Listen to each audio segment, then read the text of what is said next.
أفلا يتدبرون القرآن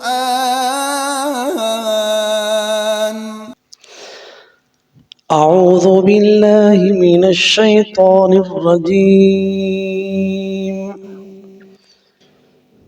بسم الله الرحمن الرحيم وقال الذين لا يعلمون لولا يكلمنا الله أو تأتينا آية كذلك قال الذين من قبلهم مثل قولهم تشابهت قلوبهم قد بينا الآيات لقوم يوقنون إنا أرسلناك بالحق بشيرا ونذيرا ولا تسأل عن أصحاب الجحيم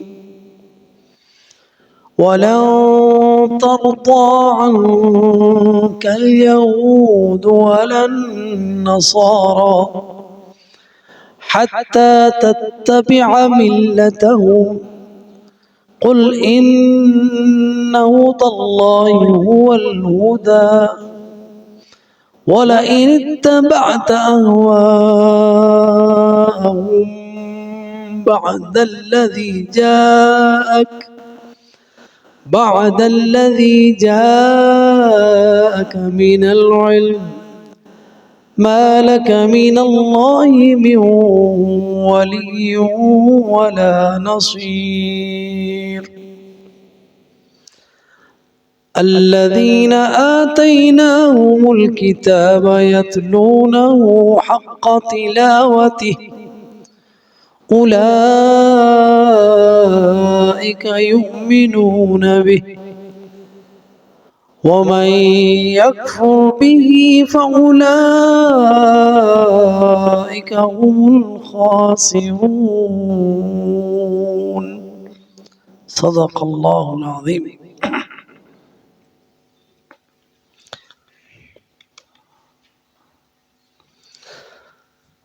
آیات میں آنے والے جو کلمات ہیں ان کو دیکھتے ہیں، ان کے معانی اردو میں بیان کریں گے انشاءاللہ. وقال الذین لا يعلمون، اور کہا ان لوگوں نے جو علم نہیں رکھتے، یعنی مشرک مکہ، عرب کے مشرک، لولا کیوں نہیں، یکلمون اللہ کلام کرتا ہم سے اللہ، او یا تأتینا آیہ آ جاتی ہمارے پاس نشانی، کذالک اسی طرح، قالا کہا، الذین من قبلہم ان لوگوں نے جو ان سے پہلے تھے، مثل قولہم انہی کی بات کی طرح، تشابہت قلوبہم ان کے دل جو ہیں یہ متفق ہیں، ایک جیسے ہی ہیں، قد بینا الآیات تحقیق بیان کر دی ہم نے، واضح کر دی ہم نے نشانیاں، لقوم یوقنون یقین رکھنے والے لوگوں کے لیے،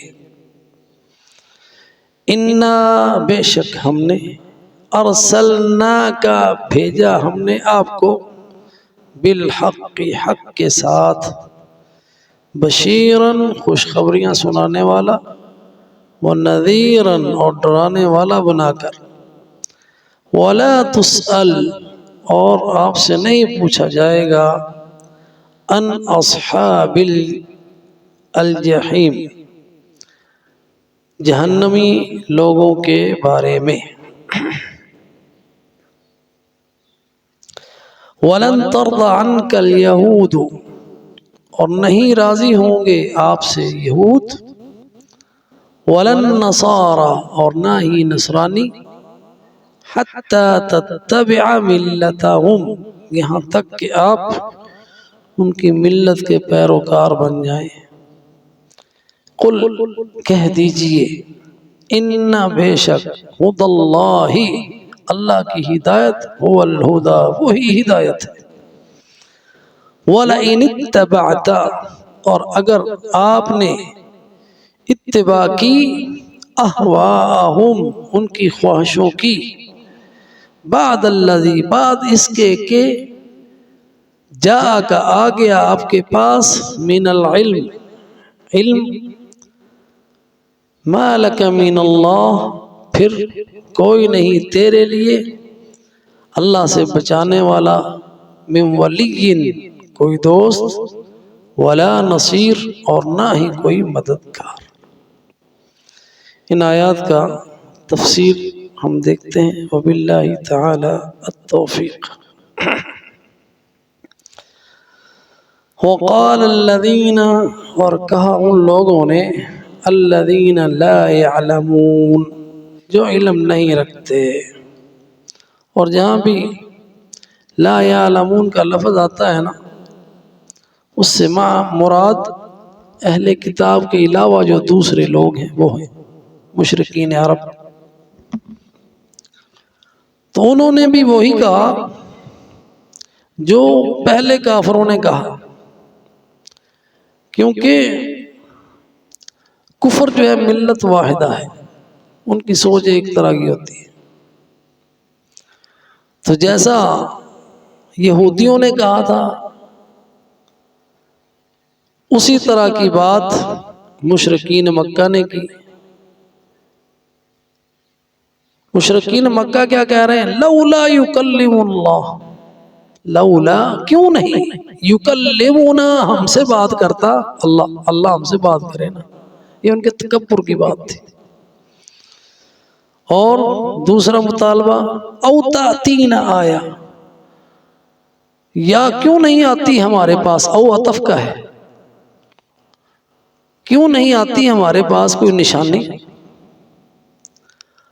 اللہ نے فرمایا یہ وہی بات ہے جو اس سے پہلے لوگوں نے کہی، کذالک قال الذین من قبلہم، یہ انہوں نے اسی طرح کی بات کہی جو اس سے پہلے لوگوں نے کہی تھی، تشابہت قلوبہم، ان کے دل ملتے جلتے ہیں، بیماریاں ایک جیسی ہیں سب دلوں کے اندر، کفر کی، شرک کی بیماری ایک ہی ہے، اس لیے فرمایا تشابہت قلوبہم۔ تو جو اس سے پہلے یہ جو انہوں نے بات کی مشرکین مکہ نے، وہ ہم پچھلے درس میں بیان کر چکے ہیں، وہ کہتے تھے لن نؤمن لک، ہم تیرے پہ ایمان نہیں لائیں گے اے محمد صلی اللہ علیہ وسلم۔ یہاں پہ ان کا تکبر تھا، اور نبی صلی اللہ علیہ وسلم کو سمجھ رہے تھے کہ یہ معمولی آدمی ہے، اس لیے کہتے ہم نہیں تجھے مانتے، لن نؤمن لک، ہم نہیں مانتے تجھے، حتی نر اللہ جہرتاً، یہ بات تھی یہودیوں کی، یہودیوں نے بھی یہ بات کہی نا، قال الذین مثل قولہم، یہ ان کی بات تھی یہودیوں کی، ہم نہیں مانیں گے جہاں تک کہ ہم اللہ تعالیٰ کو دیکھ لیں، یہ حضرت موسیٰ علیہ السلام سے انہوں نے کہا۔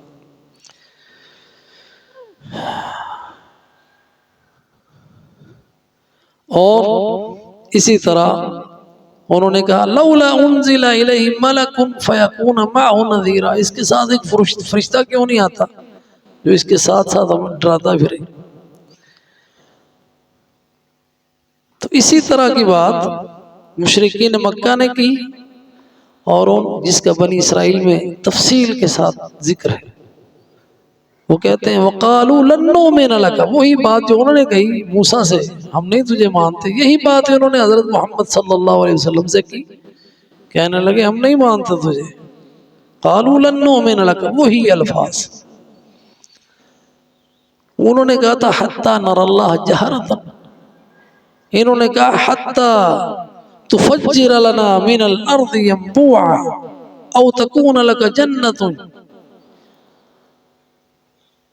یہاں تک کہ زمین سے تمہارے لیے چشمے پھوٹے، تمہارا باغ ہو، وَتُفَجِّرَ الْأَنْهَارَ خِلَالَهَا تَفْجِيرًا، یا اس میں سے نہریں پھوٹ رہی ہوں، باغات ہوں کھجوروں کے، انگوروں کے، اور تسقط علینا کسفا من السماء، یا آسمان سے عذاب ہم پر آ جائے، کما زعمت، جیسا کہ تو سمجھتا ہے۔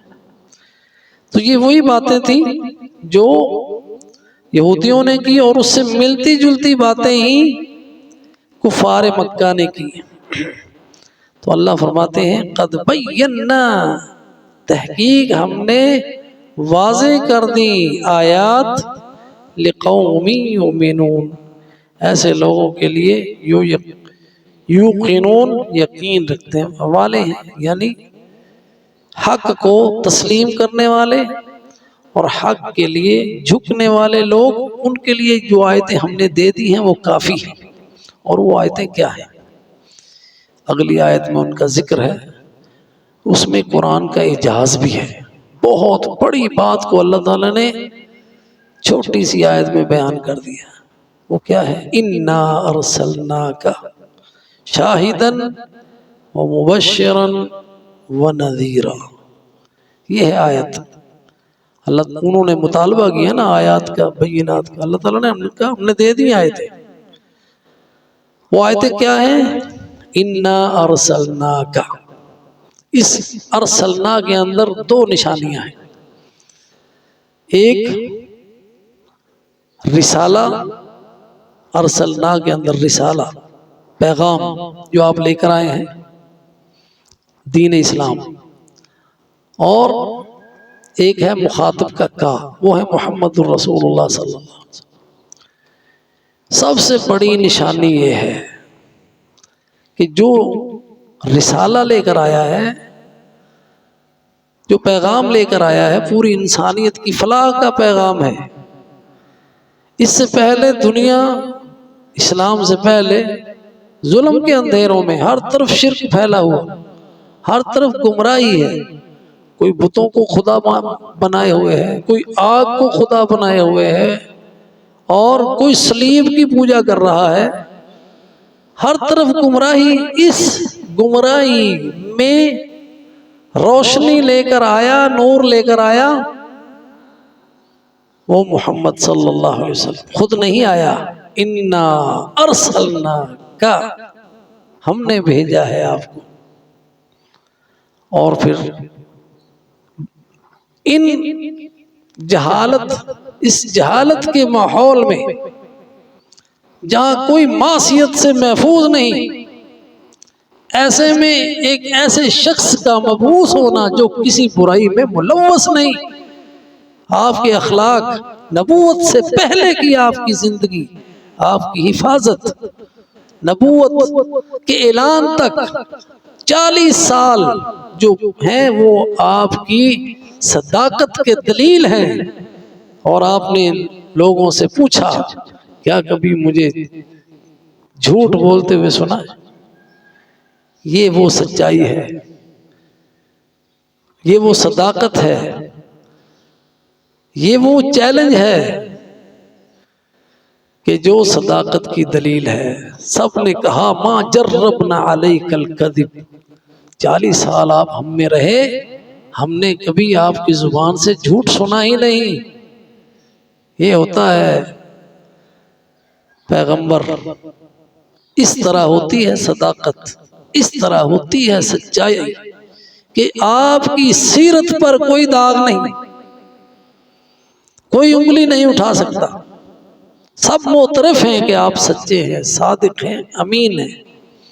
اور اس معاشرے کے اندر جو ڈاکہ زنی کو اپنی تجارت سمجھے، زنا کو اپنی ثقافت سمجھے، گانے بجانے کو اپنی معاشرت اور ثقافت سمجھے، لوٹ گسوٹ پر فخر کرے، قتل و غارت گری کو سمجھیں کہ یہ ہماری شان ہے، ایسے ماحول میں محمد الرسول اللہ صلی اللہ علیہ وسلم کی بعثت، آپ کا اس میں تربیت پانا، ان سب عیوب سے بالا تر ہو کر یہ نشانی ہے، قد بینا الآیات، تحقیق واضح کر دی ہم نے اپنی نشانیاں، لقوم یوقنون، یقین رکھنے والے لوگوں کے لیے۔ کون تھا اللہ کے سوا ان کو بچانے والا؟ کس نے اس کی تربیت کی اس اندھیرے ماحول میں؟ وہ روشن چراغ جو تجارت کے لیے بھی جاتا ہے تو لوگوں کو امانت سکھاتا ہے۔ انا ارسلناک، یہ آپ کا پیغام اور آپ کی سیرت دونوں اس کے اندر ہے۔ بشیر بالحق، آپ آئے حق کے ساتھ، یعنی محمد الرسول اللہ صلی اللہ علیہ وسلم حق کے ساتھ آئے۔ حق کیا ہے؟ حق اللہ ہے، حق اس کا رسول ہے، حق وہ آیات ہیں جو آپ صلی اللہ علیہ وسلم لے کر آئے، اور بشیرا و نذیرا، خوشخبری ہر اس شخص کے لیے لے کر آئے جو آپ کے پاس دین ہے، دین حق ہے۔ بشیرن، ہر اس شخص کے لیے جو اس حق کی اطاعت کرے گا اس کے لیے خوشخبری ہے، جو اس دین کی اطاعت کرے گا اس کے لیے خوشخبری ہے، جو محمد الرسول اللہ صلی اللہ علیہ وسلم کے لائے ہوئے پیغام کو سنے گا، اس پہ عمل کرے گا، اس کے لیے دنیا میں بھی خوشخبریاں اور آخرت میں بھی خوشخبریاں ہیں۔ بشیرن و نذیرا، اور ڈر سنانے والا۔ ہر وہ شخص جس نے اس کو نہ مانا اس کے لیے دنیا بھی تباہ، اس کی آخرت بھی تباہ۔ نذیرن، اس چھوٹی سی آیت میں پورے کے پورے ہدایت کا سامان موجود ہے۔ یہ اللہ کا کلام ہے۔ قد بینا، ہم نے بیان کی الآیات، اور اس آیت کے ساتھ اللہ تعالیٰ نے یہ ٹکڑا، یہ چند الفاظ پر مشتمل جس پہ پوری کی پوری ہدایت اور روشنی ہے۔ انا ارسلناک بالحق بشیرا ونذیرا ولا تسأل، آپ سے نہیں پوچھا جائے گا، ان اصحاب الجحیم، جہنمیوں کے بارے میں، کیونکہ آپ کا پیغام پہنچانا ہے، آپ کا کام پہنچا دینا ہے۔ انما علیک البلاغ، تمہارے اوپر ہے ڈیوٹی پہنچانے کی، جیسا کہ اللہ نے فرمایا علیک البلاغ وعلینا الحساب۔ ایک اور جگہ فرمایا ما انت علیہم بمسیطر، آپ ان کے اوپر داروغہ نہیں ہیں، تو آپ سے نہیں پوچھا جائے گا۔ وَلَا تُسْأَلُ عَنْ أَصْحَابِ الْجَحِيمِ، جہنمیوں کے بارے میں۔ تو اس کی اگلی آیت آ رہی ہے لَن تَرْضَى عَنْكَ الْيَهُودُ وَلَا النَّصَارَى، یہ انشاءاللہ ہم کل پڑھیں گے۔ وآخر دعوانا عن الحمد للہ رب العالمین۔